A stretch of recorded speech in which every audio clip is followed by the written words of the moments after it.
Hello साथियों, नमस्कार। स्वागत है आपका। आज से हम ज्ञान बिंदु जीएस एकेडमी जो है उनका जो जनवरी वाला चल रहा है टेस्ट सीरीज और जो एप्लीकेशन पे चलता है उस क्वेश्चन का हम लोग सॉल्यूशन देखेंगे जिसमें 50 क्वेश्चन रहता है। तो आइए शुरू करते हैं। ये जो है सेट नंबर तीसरा है। सेट नंबर जो है ये तीसरा है। तो हम लोग तीसरा शुरू करेंगे और पहला दूसरा भी उसको हम लोग कवर कर देंगे। तो आइए शुरू करते हैं 50 क्वेश्चन का सीरीज। चलिए शुरू करते हैं। पहला सवाल है, सिकंदर के आक्रमण के समय उत्तर भारत पर निम्नलिखित राजवंशों में किस एक का शासन था? तो जब सिकंदर का आक्रमण हुआ था उस समय नंद वंश का शासन चल रहा था। उस समय घनानंद जो है, घनानंद उस समय शासन कर रहे थे, घनानंद। अगला सवाल है, लोकमान्य तिलक द्वारा शुरू किए गए जर्नल केसरी के प्रथम संपादक कौन थे? तो जर्नल केसरी का प्रथम संपादक उस समय जो थे गोपाल गणेश अगरकर थे। अगला सवाल है, किस भाषा का ज़्यादा प्रयोग बौद्धवाद के प्रचार हेतु किया जाता था? तो सबसे ज़्यादा जो है बौद्धवाद का प्रयोग जो प्रचार के लिए किया गया है, पाली भाषा का प्रयोग किया गया है। चौथा नंबर सवाल देखिए। आप लोग भी अपना जो से बनाते रहिएगा, देखिएगा कितना क्वेश्चन सही हो रहा है और कमेंट कीजिएगा कितना सही हुआ कितना गलत हुआ। निम्नलिखित में से सिंधु सभ्यता से संबंधित कौन से केंद्र उत्तर प्रदेश में स्थित है? उत्तर प्रदेश में जो स्थित है उसको बताना है। तो कालीबंगा जो है उत्तर प्रदेश में तो नहीं है, ये जो राजस्थान में कालीबंगा राजस्थान में। लोथल कहाँ है? गुजरात में है। आलमगीरपुर कहाँ है? ये जो है उत्तर प्रदेश में है। और हुलास भी कहाँ है? उत्तर प्रदेश में। इस प्रकार से जो सही आंसर हो जाएगा हम लोग का 3 और 4 आंसर हो जाएगा। 3 और 4 कहाँ है? तो ऑप्शन नंबर डी जो है सही हो जाएगा। अगला सवाल है, मेगास्थनीज निम्न युगों पर विचार कीजिए। मेगास्थनीज किसके दरबार में आया था? अशोक के दरबार में? गलत है, आया था ये चंद्रगुप्त मौर्य के दरबार में। चंद्रगुप्त मौर्य के दरबार में आया था। फैयान किसके दरबार में आया था? चंद्रगुप्त प्रथम के नहीं, चंद्रगुप्त द्वितीय के दरबार में आया था। हेनसांग किसके दरबार में? तो हर्षवर्धन। ये जो है बिल्कुल सही है, यानी केवल पहला सही है दूसरा गलत है, सॉरी पहला गलत दूसरा गलत और तीसरा सही। तो इसमें केवल 3 ऑप्शन सही हो जाएगा। अगला 6 नंबर सवाल देखिए। निम्न कथनों पर विचार कीजिए। हैदर अली की मृत्यु 1782 यानी द्वितीय आंग्ल मैसूर युद्ध के दौरान हुई। बिल्कुल सही है। तो आप लोग को बता दें कि पहला जो मैसूर युद्ध हुआ था 1767 से 1769 में हुआ था। दूसरा जो हुआ था 1780 से 1784 के बीच हुआ था। गलती नहीं ना हो रहा है, ठीक। तीसरा जो हुआ था 1790 से 1792 के बीच हुआ था। और चौथा जो अंतिम हुआ था 1799 में हुआ था, जिसमें टीपू सुल्तान की मृत्यु हो गया था। तो पहला जो है हैदर अली की मृत्यु 1782 द्वितीय आंग्ल मैसूर युद्ध के दौरान हुई, बिल्कुल सही है। टीपू सुल्तान की मृत्यु 1799 में हुआ, ये तो सही है। लेकिन तृतीय आंग्ल मैसूर युद्ध उसमें नहीं चल रहा था, उस समय चल रहा था चौथा आंग्ल मैसूर युद्ध। तो इसमें जो है गलत है दूसरा, यानी केवल कौन सही है? तो केवल एक सही है, ठीक है। अगला सवाल देखते हैं। वह हड़प्पाकालीन नगर जिसका प्रतिनिधित्व लोथल का पुरातत्व स्थल करता है किस नदी पर स्थित है? तो लोथल। सबसे पहले जानिए कि लोथल कहाँ है? तो लोथल है गुजरात में। और ये किस नदी के किनारे है, किस नदी पर स्थित है? तो भोगवा नदी सही आंसर हो जाएगा। 8 नंबर, निम्न में से कौन सा युग में सही सुमेलित नहीं है? पहला जो है अंग्रेज ईस्ट इंडिया कंपनी की स्थापना 1600 ईस्वी में हुई, बिल्कुल सही है। डच ईस्ट इंडिया कंपनी की स्थापना 1602 में हुई, ये भी बिल्कुल सही है। फ्रांसीसी ईस्ट इंडिया कंपनी की स्थापना 1664 में, बिल्कुल सही है। तो कौन सुमेलित नहीं है? तो इनमें से कोई नहीं, यानी ऑप्शन नंबर डी आंसर हो जाएगा। 9 नंबर देखिए, किस चालुक्य शासक ने हर्षवर्धन को नर्मदा नदी के तट पर परास्त कर उसे दक्षिण बढ़ने से रोका था? तो हर्षवर्धन जो है इसको पुलकेशिन द्वितीय ने रोका था। पुलकेशिन द्वितीय इसमें सही आंसर हो जाएगा। नर्मदा नदी के तट पे इनका युद्ध हुआ था। 10 नंबर है, मानव बलि प्रथा का निषेध करने के कारण अंग्रेजों के विरुद्ध विद्रोह करने वाली जनजाति कौन थी? तो ये जो है उड़ीसा में ये प्रचलित था। ये जो उड़ीसा का एक जनजाति थी जिसका नाम था खोंड जनजाति, तो मानव बलि प्रथा का उस समय प्रचलन था, उसी के विरोध किया गया था। 11 नंबर देखिए, 11 नंबर, निम्नलिखित कथनों पर विचार कीजिए। अलाउद्दीन खिलजी दिल्ली का प्रथम सुल्तान था जिसने सैनिकों को भू अनुदान के स्थान पर नगद यहाँ पे वेतन होगा, वेतन देने की शुरुआत की है। ये बिल्कुल सही है, अलाउद्दीन खिलजी ही था। फिरोज शाह तुगलक ने सेना को नगद वेतन देने की व्यवस्था समाप्त किया। फिरोज शाह तुगलक ने सेना को नगद वेतन देने की व्यवस्था समाप्त कर सैनिकों को वजह यानी भूमि कर वसूलने का अधिकार दे दिया। ये भी क्या है, बिल्कुल सही है। तो आपका सही आंसर हो जाएगा ऑप्शन नंबर सी। निम्नलिखित में से कौन सा कथन गलत है यानी असत्य है? 1857 के विद्रोह का नेतृत्व बिहार में कौन किया था? बिहार में जगदीशपुर के राजा कुंवर सिंह किए थे। ये तो बिल्कुल सही है, ये तो असत्य नहीं है। 1857 के बरेली विद्रोह का नेता कौन था? खान बहादुर खान। ये भी बिल्कुल सही है, दोनों ऑप्शन तो सही है। 1857 के विद्रोह के दौरान दिल्ली में विद्रोह का सैन्य नेतृत्व बहादुर शाह जफर किया था। देखिए, सैन्य नेतृत्व जो है बहादुर शाह जफर नहीं किया था, सैन्य नेतृत्व जो किया था उसका नाम था बख्त खां।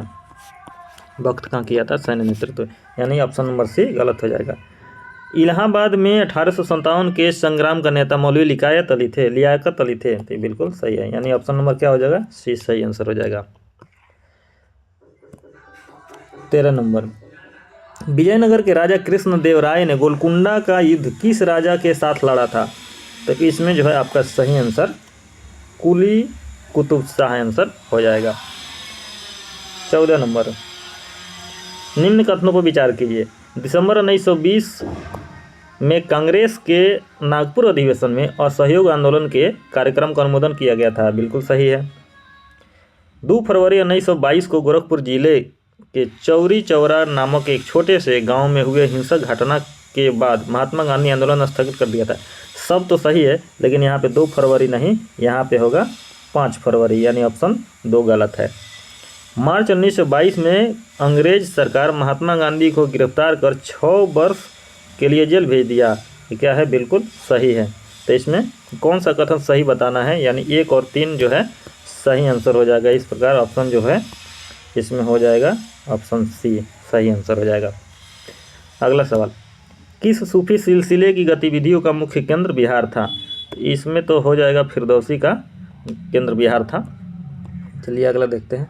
महात्मा गांधी ने सत्याग्रह क्रियाविधि सबसे पहले कहाँ प्रयुक्त किया था? देखिए, इसमें सत्याग्रह का 2 बात आएगा। सब एगो होगा भारत में, आएगा इसे पूछेगा भारत में जिक्र नहीं रहेगा तब कहाँ होगा? तो जब भारत का जिक्र नहीं रहेगा तब होगा दक्षिण अफ्रीका, सबसे पहले प्रयोग किया गया था। और अगर भारत बोल देगा तो भारत की स्थिति में चंपारण में सत्याग्रह का प्रयोग किया गया था। तो इसका आंसर क्या होगा? इसमें तो भारत का कहीं जिक्र किया नहीं है, तो इस प्रकार से आंसर जो है सही आंसर जो है हो जाएगा ऑप्शन नंबर ए दक्षिण अफ्रीका। मुस्लिम लीग का प्रथम अध्यक्ष कौन था? तो आगा खां मुस्लिम लीग के प्रथम अध्यक्ष थे। 1906 में इसका स्थापना किया गया था, 1906 में। 18 नंबर, 1580 में सम्राट अकबर द्वारा लागू किए गए दहसाला प्रबंध अथवा जाब्ती व्यवस्था के संबंध में निम्न में से कौन सा सही नहीं है? इस व्यवस्था के अनुसार पिछले ऑप्शन ए देखिए, इस व्यवस्था के अनुसार पिछले 10 वर्ष में अलग अलग भूमि में अलग अलग फसलों की उपज को लगान निर्धारण करने का आधार बनाया। ये बिल्कुल सही है। इस व्यवस्था के अनुसार किसानों से उपज का 1/3 भाग लगान के रूप में लेने की व्यवस्था की गई। ये भी क्या है? बिल्कुल सही है। तीसरा ऑप्शन देख लेते हैं। तीसरा ऑप्शन इधर होगा, किसान नगद देकर अथवा अनाज देकर अपना लगान चुका सकते थे। ये भी क्या है? बिल्कुल सही है। इस व्यवस्था को अकबर ने पूरे साम्राज्य में, देखिए पूरे साम्राज्य में नहीं लागू किया गया था, यानी ऑप्शन जो है डी बिल्कुल गलत हो जाएगा। चलिए 19 नंबर देख लेते हैं।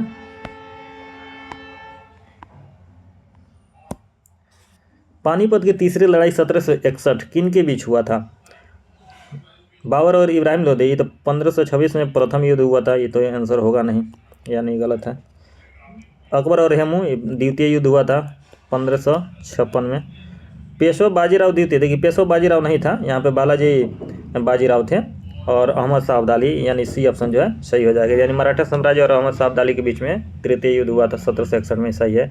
हुमायूं और शेरशाह सूरी के बीच में देखिए यहाँ पे 1539 में एक युद्ध हुआ था, चौसा का युद्ध। अगर 1540 में एक युद्ध हुआ था बिलग्राम का युद्ध, तो ये तो ऑप्शन नंबर सी हो जाएगा सही आंसर। ऑप्शन नंबर जूम नहीं हो रहा है। 20 नंबर, निम्न कथनों पर विचार कीजिए। लॉर्ड कर्जन ने 1905 में बंगाल विभाजन किया, जिसके विरोध में बंगाल में स्वदेशी आंदोलन चलाया गया था, बिल्कुल सही है। 1911 में लॉर्ड हार्डिंग ने बंगाल विभाजन को रद्द कर दिया, क्या है, बिल्कुल दोनों ऑप्शन सही है। अगला सवाल है, वर्तमान समय में विश्व के किस देश में प्रत्यक्ष लोकतंत्र है? तो देखिए प्रत्यक्ष लोकतंत्र वहाँ संभव है जहाँ पे जनसंख्या बहुत कम रहता है। तो कुछ जगह सब प्रत्यक्ष है, लेकिन ज़्यादातर जगहों पे अप्रत्यक्ष है। तो इसमें सही आंसर हो जाएगा स्विट्जरलैंड। 22 नंबर, निम्न कथनों पर विचार कीजिए। वर्तमान में सर्वोच्च न्यायालय में मुख्य न्यायाधीश के अतिरिक्त 20 अन्य न्यायाधीश के पद स्वीकृत है, नहीं ये गलत है। मुख्य न्यायाधीश के अतिरिक्त क्या है, 33 अन्य न्यायाधीश स्वीकृत किया गया, यानी टोटल देखा जाएगा 33 + 1 कितना हो जाएगा, 34। ठीक है। पटना उच्च न्यायालय में एक मुख्य न्यायाधीश और 42 अन्य न्यायाधीश का पद स्वीकृत है, बिल्कुल सही है। तो ऑप्शन नंबर क्या हो जाएगा, सही पूछ रहा है, तो ऑप्शन नंबर बी आंसर सही हो जाएगा। 23 नंबर देखिए, निम्न में से कौन सा कथन सही नहीं है? लोकसभा चुनाव में सामान्य उम्मीदवार के लिए जमानत धनराशि कितना है, 25,000, बिल्कुल सही है। लोकसभा चुनाव के लिए अनुसूची जाति यानी SC ST के लिए कितना है, 10,000 है, नहीं गलत है, 12,500 है। कितना है, 12,500 है जमानत धनराशि। विधानसभा चुनाव के लिए अनुसूची जाति और व जनजाति के लिए जमानत राशि कितना है, 15,000 है, नहीं ये भी गलत है। कितना है, 5,000 है। देखिए विधानसभा के लिए 5,000 और लोकसभा के लिए 12,500, ये भी क्या है, गलत है। अगला, विधानसभा के चुनाव में सामान्य उम्मीदवारों को जमानत राशि के रूप में 10,000 जमा करनी पड़ती है, बिल्कुल क्या है, सही है। तो इसमें कौन सही नहीं है, कौन सही नहीं है? तो इसमें तो 2 ऑप्शन दिख रहा है, ऑप्शन नंबर बी और ऑप्शन नंबर सी, देख लीजिएगा सही आंसर है। 24 नंबर, राज्यसभा को लोकसभा की तुलना में कम अधिकार है, ये तो बात बिल्कुल सही है। अच्छा, इसी के संबंध में बताना है, राज्यसभा को लोकसभा की तुलना में कम अधिकार है। इस संबंध में निम्नलिखित में से कौन सही नहीं है, कौन सही नहीं है बताना है। संवैधानिक संशोधन संबंधी प्रस्ताव लोकसभा में रखा जाएगा और वहां स्वीकार होने पर राज्यसभा में ले जाएगा। देखिए ये बात जो है सही नहीं है। संविधान संशोधन होगा तो पहले लोकसभा ले जाइए या राज्यसभा ले जाइए, कोई फर्क नहीं पड़ेगा, किसी भी सदन में लेके जा सकते हैं। तो इस प्रकार ये गलत हो जाएगा। धन विधेयक की प्रस्तुति राज्यसभा में नहीं हो सकती है, बिल्कुल सही। पहले धन विधेयक को कहाँ ले जाया जाता है, पहले लोकसभा से पास होना पड़ता है।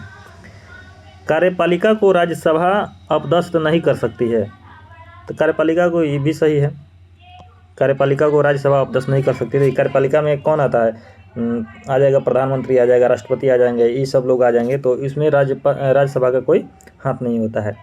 धन विधेयक के संबंध में राज्यसभा 14 दिन से अधिक विलम्ब नहीं कर सकती है, बिल्कुल सही है। यानी गलत आंसर क्या हो जाएगा, यानी कौन सही नहीं है, तो ऑप्शन ए जो है सही हो जाएगा।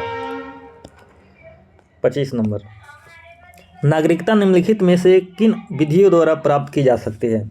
तो देखिए नागरिकता प्राप्त करने के लिए भारतीय संविधान में 5 प्रकार का जो नियम बनाया गया है। जन्म द्वारा सही है, अनुवांशिकता द्वारा, इसको बोल सकते हैं, क्या बोल सकते हैं, यानी जन्म से हो गया, अच्छा अनुवांशिकता द्वारा ठीक है। पंजीयन द्वारा ठीक है। अनुरोध वाला कोई बात नहीं, अनुरोध से नहीं प्राप्त कर सकते हैं, 3 को ही हुआ ना। चौथा जो है देशीकरण द्वारा भी आप नागरिकता ले सकते हैं। एक 5वां है भूमि विस्तार द्वारा भी नागरिकता प्राप्त किया जा सकता है, यानी भूमि विस्तार, यानी टोटल 5 प्रकार के दिया गया है नागरिकता प्राप्त, यानी नागरिकता प्राप्त करने के लिए प्रावधान। तो अनुरोध करने से नागरिकता नहीं मिलता है, बिल्कुल सही आंसर हो जाएगा। 26 नंबर देखते हैं। अच्छा यहाँ पे देखना है क्या देखना है कि यानी ऑप्शन नंबर क्या था, 1, 2 और 3 आंसर सही है। तो यहाँ पे ऑप्शन दिया हुआ है 1, 2 और 3, यानी क्या हो जाएगा, ऑप्शन नंबर बी सही आंसर हो जाएगा। ठीक है, अगला सवाल देखते हैं 26 नंबर। ब्रिटेन की विशेषता विधि का शासन। देखिए, विधि का शासन जो है ब्रिटेन के संविधान से लिया गया है। किस मौलिक अधिकार के अंतर्गत और किस अनुच्छेद के द्वारा भारतीय संविधान में उल्लिखित है? तो विधि का शासन जो है समता का अधिकार अनुच्छेद 14 में उल्लेखित किया गया है। तो ऑप्शन नंबर डी बिल्कुल सही हो जाएगा।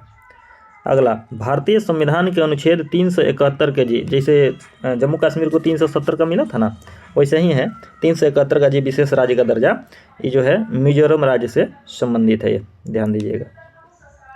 अगला सवाल है 28 नंबर। निम्न में से कौन सा विकल्प सही सुमेलित नहीं है? यहाँ ध्यान देना है कि कौन सही सुमेलित नहीं है। 52वां संविधान संशोधन दल बदल से संबंधित है, यानी दल बदल निश्चित से है, तो बिल्कुल सही है। 61वां संविधान संशोधन मतदान की आयु 21 वर्ष से घटाकर 18 वर्ष भी बिल्कुल सही है। 91वां संविधान संशोधन बोडो डोंगरी भाषा 8वीं अनुसूची में सम्मिलित है, नहीं, ये बिल्कुल गलत है। ये जो बोडो डोंगरी भाषा जो है 92वां संविधान संशोधन के द्वारा किया गया था, ये जो है गलत हो जाएगा। डी ऑप्शन है 97वां संविधान संशोधन सहकारी समितियों का गठन है, ये बिल्कुल सही हो जाएगा। यानी 28 का क्या हो जाएगा आंसर, सी ऑप्शन जो है बिल्कुल सही हो जाएगा। क्या हो जाएगा, सी जो है बिल्कुल सही हो जाएगा। 29 नंबर, निम्नलिखित में कौन भारतीय राज्य व्यवस्था में सर्वोच्च है? तो भारतीय राज्य व्यवस्था में तो संविधान सर्वोच्च है, सही आंसर हो जाएगा डी। भारतीय संविधान सभा में महिला सदस्यों की कुल संख्या कितना थी? 15, ये तो सबको पता होगा, 15 होगा। निम्न कथनों पर विचार कीजिए। ठीक है, कर लेते हैं। भारत सरकार का प्रथम विधि अधिकारी भारत का महान्यायवादी होता है, तो ये जो है बिल्कुल सही है, महान्यायवादी होता है। जिसकी नियुक्ति कौन करता है? राष्ट्रपति, बिल्कुल सही है। किसी राज्य का उच्च अधिकारी कौन होता है? महाधिवक्ता होता है, यानी एडवोकेट जनरल होता है। जिसकी नियुक्ति कौन करता है? राज्यपाल। दोनों बिल्कुल सही आंसर, यानी ऑप्शन सी हो जाएगा सही। 32 नंबर देखिए, राष्ट्रपति को सहायता एवं सलाह देने के लिए एक मंत्रिपरिषद होगी जिसका प्रमुख प्रधानमंत्री होगा। यह प्रावधान संविधान के किस अनुच्छेद में है? तो ये जो प्रावधान है अनुच्छेद 74 में वर्णित है। ठीक है, अगला सवाल 33 नंबर, निम्नलिखित में से कौन सही सुमेलित नहीं है? यहाँ पे ध्यान देना है, कौन सही सुमेलित नहीं है। देखिए, तमिलनाडु 18 सीट सही है, उड़ीसा 10 सीट सही है, महाराष्ट्र 19 सीट सही है, आंध्र प्रदेश 18 नहीं है, 11 सीट है। कितना है? 11 सीट। 34 नंबर देखिए, निम्न में से कौन सा कथन सही नहीं है? यहाँ पर ध्यान दीजिए, सही नहीं है। भारतीय संविधान में मूल कर्तव्य को पूर्व रूसी संविधान से प्रभावित होकर लिया गया है, बिल्कुल सही है, यहाँ से लिया गया है। मूल संविधान में मूल अधिकार के साथ साथ मूल कर्तव्य को भी निर्माताओं ने शामिल किया। देखिए, मूल संविधान में जो है मौलिक कर्तव्य का कोई प्रावधान नहीं था, यानी नहीं जोड़ा गया था।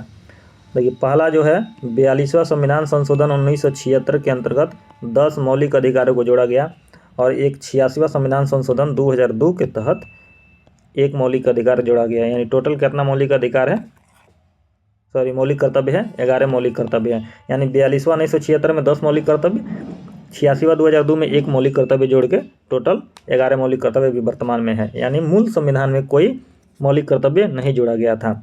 यानी इसमें गलत कौन हो जाएगा? ऑप्शन बी गलत हो जाएगा। यहाँ पे फिर और अगला ऑप्शन देख लेते हैं। मूल अधिकार सभी लोगों के लिए, चाहे वह विदेशी हो अथवा नागरिक, परंतु मूल कर्तव्य केवल नागरिकों के लिए। ये तो बिल्कुल सही है, इसमें कोई दिक्कत नहीं है। राज्य के नीति निर्देशक तत्व की तरह मूल कर्तव्य भी गैर न्यायोचित है, बिल्कुल सही है। अगला सवाल है, 1977 में केंद्र सरकार ने पंचायती राज संस्था की कार्य प्रणाली और ढांचे में सुधार लाने के उद्देश्य से किस समिति का नियुक्ति किया था? तो इसमें जो है सही आंसर हो जाएगा अशोक मेहता समिति। ठीक है, अगला सवाल है, कैनेडियन पैसिफिक रेलवे किन दो स्टेशनों के बीच चलती है? तो उस देश का जो है शायद सबसे लंबा ही है, तो मॉन्ट्रियल एवं वैंकूवर हो जाएगा सही आंसर। 37 नंबर, सूची 1 को सूची 2 से मिलान करना है और सही उत्तर चुनना है। ब्रह्मगिरी की पहाड़ी, कावेरी बिल्कुल सही। वेरीनाग सोता यानी झरना, झेलम नदी, यहाँ में झेलम हो जाएगा, झेलम, ठीक है। महाबलेश्वर, कृष्णा, ठीक है। छोटा नागपुर का पठार, स्वर्ण रेखा, ठीक है। यानी 1 2 3 4 हो जाएगा, यानी ऑप्शन नंबर बी जो है सही आंसर हो जाएगा। सुएज नहर के बन जाने के पश्चात, 38 नंबर, सुएज नहर के बन जाने के पश्चात भारत और यूरोप के मध्य की सामुद्रिक दूरी में कितनी कमी आई थी? 7000 किलोमीटर की कमी देखा गया था। 39 नंबर, निम्नलिखित में से कौन सा एक लैंगून नहीं है? कौन सा एक लैंगून नहीं है? तो देखिए, अष्टमुड़ी क्या है? लैंगून है। चिल्का झील लैंगून है। पुलिकट झील लैंगून है। लेकिन जो पेरियार झील जो है लैंगून नहीं है, यानी ऑप्शन सी सही आंसर हो जाएगा। बैरोमीटर में पारे के तल की अचानक गिरावट किसका सूचक है? तो अचानक अगर गिरावट आएगा तो इसमें तूफान का सूचक देखा जाता है, तूफान का सूचक जो है माना जाता है। पारे का तल की अचानक गिरावट सूचक किसका है? तूफान का। 41 नंबर देखिए, टिहरी जल विद्युत परियोजना निम्नलिखित में से किन नदियों पर बनाई गई है? तो टिहरी जो है जल विद्युत परियोजना भागीरथी एवं भिलंगना पे बनाई गई है, ठीक है। सही आंसर क्या हो जाएगा? डी। सामान्यतः पृथ्वी की सतह से ऊंचाई बढ़ने के साथ तापमान में घटोतरी होती है, क्योंकि वायुमंडल पृथ्वी की सतह से केवल ऊपर की ओर गर्म हो सकती है, सही है। ऊपरी वायुमंडल में आर्द्रता अधिक होती है, नहीं, ये गलत है, आर्द्रता अधिक नहीं होती है। ऊपरी वायुमंडल में हवा कम घनी होती है, ये बिल्कुल सही है। यानी इस प्रकार कौन आंसर हो जाएगा? ऑप्शन नंबर सी सही हो जाएगा, 1 और 3। देखिए 42 के बाद में 43 देखिए, दामोदर घाटी निगम की स्थापना कब हुआ था? तो दामोदर नगदी घाटी की स्थापना जो है, दामोदर घाटी निगम की स्थापना 1948 में हुआ है। 44 नंबर देखिए, भारतीय कृषि का इतिहास किसने लिखा है? तो सही आंसर हो जाएगा, भारतीय कृषि का इतिहास जो लिखे हैं SMS रंधावा लिखे हैं, रंधावा लिखे हैं। 45 नंबर, वायुमंडल कई प्रकार की गैसों के मिश्रण से बना है। पृथ्वी के नज़दीक वायुमंडल में मुख्यतः पाई जाती है, तो क्या पाई जाती है? तो इसमें सही आंसर हो जाएगा आपका नाइट्रोजन और ऑक्सीजन। नाइट्रोजन कितना? 78% और लगभग 21% के आसपास में ऑक्सीजन, ठीक है। 46 नंबर देखिए, मिलान करना है। खाद्य उत्पादन में वृद्धि, हरित क्रांति बिल्कुल सही है। दूध उत्पादन श्वेत क्रांति हो जाएगा। मत्स्य उत्पादन नीली क्रांति हो जाएगा। उर्वरक भूरी क्रांति हो जाएगा। तो क्या हो जाएगा? 1 3 2 4 कौन है? देखिए 1 3 2 4, देखिए ऑप्शन तो कोई नहीं है, तो ये ऑप्शन छोड़ दीजिए आप। 1 3 2 और 4 मिलान कर लीजिए, ठीक है। सही आंसर है। 47 नंबर, निम्नलिखित में किसका सुमेल नहीं है, यानी कौन गलत है उसका बताना है। डॉक्टर मनमोहन सिंह अर्थशास्त्र बिल्कुल सही। Doctor APJ Abdul Kalam aeronautics सही है। डॉक्टर DS कोठारी भौतिकी से संबंधित है, बिल्कुल सही है। डॉक्टर SM स्वामीनाथन भूगर्भशास्त्र, ये जो है गलत है। ये जो है कृषि विज्ञान, कृषि वाले से है, कृषि वैज्ञानिक है, तो गलत हो जाएगा ये, यानी ऑप्शन नंबर डी सही आंसर हो जाएगा। बड़ी लाइन की 2 पटरियों के बीच की दूरी कितना होता है?